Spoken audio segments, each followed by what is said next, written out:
There were two major archaeological discoveries in Egypt just this past week. Let's look at some Egypt news. Now, oddly, both discoveries were announced in one announcement, and so I unfortunately cannot figure out which photos go to which announcement, so we'll just put them both together. On one hand, an unknown royal tomb was discovered from the Second Intermediate period in Abydos, and then excavations in Banaweet unveiled Roman pottery workshop as well as a 7th century cemetery.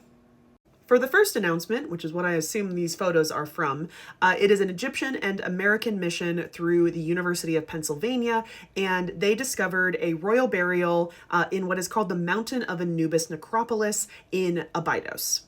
The tomb is believed to be from the Abydos dynasty, which was a lineage of rulers who governed just parts of Upper Egypt around 1700 to 1600 BCE in the Second Intermediate period.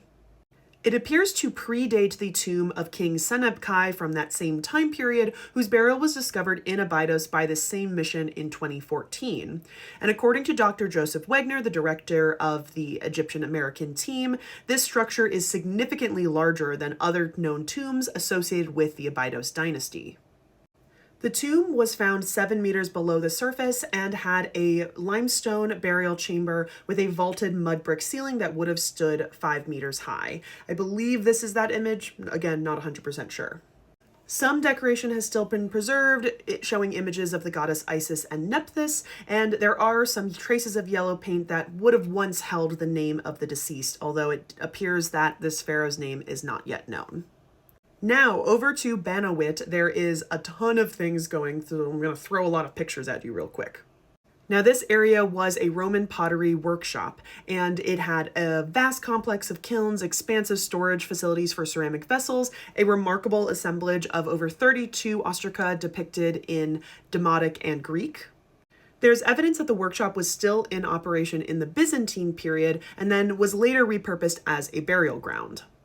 It then appears that this burial ground continued as a cemetery until the 14th century, as they found multiple human births, including intact mud brick tombs containing the skeletalized and mummified bodies.